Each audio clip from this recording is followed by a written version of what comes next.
Well, tomorrow we're going to have a Coro debrief on how the event went, and I'm going to stand by my original request not to follow Mackenzie and Carrie, because that's a tough act to follow. In all seriousness, I just want to recognize Carrie and Miguel, who have been tremendous mentors of mine over the years. And I'm very, very excited and touched that I was given the opportunity to introduce one of tonight's outstanding honorees, Charmaine Atherton. I first met Charmaine 3 years ago at an Urban Land Institute conference in Vancouver, and from the minute I first met her, I instantly gravitated towards her. I honestly found myself like a little schoolgirl at lunch, like trying to sit next to her at the meals and being one of those cool girls. And I think actually one of our board members who's here tonight joked, he was like, "Jess, I think you have a crush on Charmaine." I was like, "Bob, yes, obviously."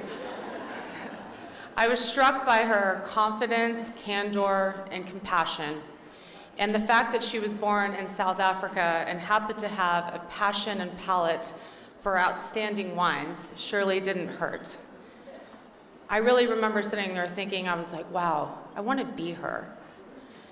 That was just what the first moment that I will remember of what has now become mentorship that has really guided me professionally and personally through the last few years. And I could use this time to simply read you her bio and tell you about a career that has spanned 36 years, 13 positions, including her 14 years as the Senior Vice President with Bank of America's Community Development Banking Group. But my days in Coro taught me better. They taught me not to tell you something that you can Google for yourself. With that in mind, I'd like to give you all a personal glimpse into what makes Charmaine the profound leader that we all know. After growing up in the San Fernando Valley, she actually hitchhiked across the country to New York to seek her fame and fortune. No money, no connections, harsh weather, and her job as an IHOP waitress caused her to quickly abandon her New York dream and head home.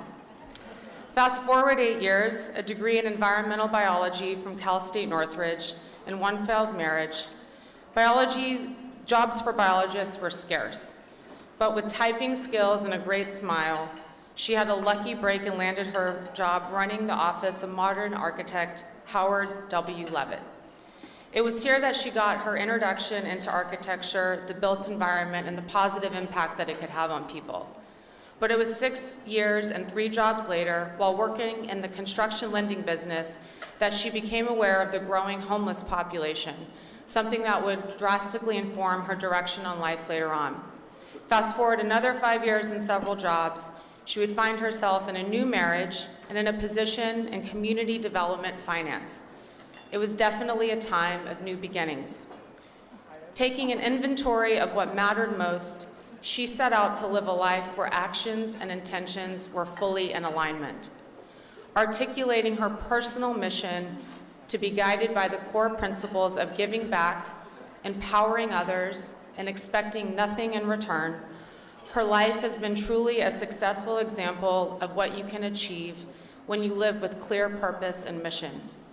From her high impact and work in the affordable housing arena to the many hours she has dedicated to the United Way to end homelessness, to her trailblazing leadership in the Urban Land Institute, where she now serves as the first female district council chair for Los Angeles, to her personal love for architecture and her service as the president of the board for the Los Angeles Conservancy, to her love and deep empathy for animals, as evidenced by her work in feral cats. Charmaine is a selfless, committed leader, no matter where she finds herself.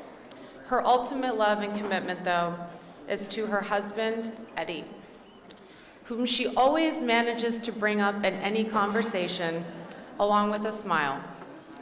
I will end by a quote by Ralph Waldo Emerson that serves as Charmaine's definition for a life well lived. To leave the world a bit better, whether by a healthy child, a garden patch, to know even one life has breathed easier because you have lived. This is to have succeeded. Ladies and gentlemen, please join me in welcoming Coro Crystal Eagle honoree Charmaine Atherton to the stage.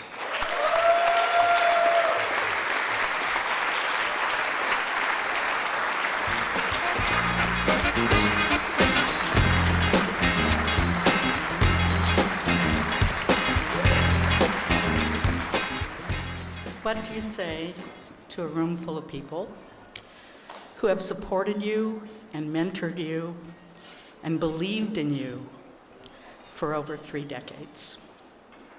Well, you start with a very heartfelt thank you. Yes, thank you to all of you. I think there are people in this room from every place I've ever worked in my entire career. So, this award is not about me, but it's about all of you and the work that we all do together every day. Although this is the very first official award that I've ever received, I will tell you that my time working in community and economic development has been the most rewarding of my entire life. I am blessed to work in an industry where it's not only about the money, and where the outcomes and the positive impact on people's lives are the payback. And oh yes, did I mention you get to work with really smart and wonderful people, like all of you that are here tonight. When thinking about why this award had meaning for me, I quickly concluded that it's because it celebrates not only leadership, but the ability to work in a way that crosses traditional boundaries in order to tackle complex social, economic, and political challenges. These are interesting times for our industry and our country. The issues surrounding affordable housing, economic equity, and specifically homelessness, they require exactly this type of approach. Those of us who work through this collaborative approach, this big tent approach, know that the potential for solutions are always there. They exist. But sometimes it just takes a facilitator, someone who can enable people to drop their blinders, see something in a different way, to see the possibilities. This is the approach that has helped me in my work for almost 3 decades to find a way to get it done. In order to work in that complex world day in and day out, I believe you absolutely need to have 2 things. The first is that you must enjoy what you do. There are easier ways to make a living, but it's great when you can also make a difference. And that's what I love most about my work. The second is to have a true appreciation for the people who help you do what you do. Nobody is successful alone. And it's important to share your success with the people who helped you make it.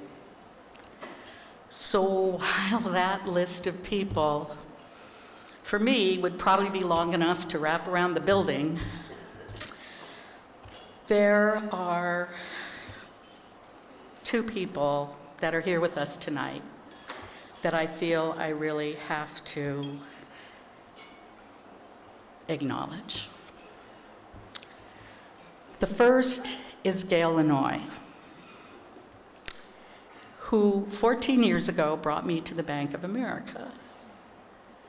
She has supported my efforts and never said no.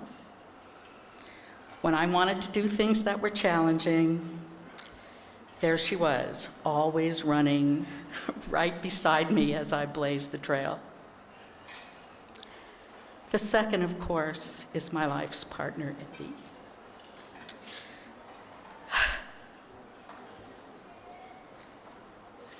For 22 years, 22 years, my father told him I was hell to live with. He married me anyway. And so for 22 years, he's provided the support and the good humor that's been necessary for me to dedicate a level of energy to my work that has allowed me to succeed. So I'm just going to close by thanking the Coro board, the staff, especially Jessica, for this honor. This 58th class of graduating Coro Fellows has never been more sorely needed. Thank you, all of you, for being here tonight to honor me and support this truly fabulous, impactful organization. Thank you again, and please enjoy your evening.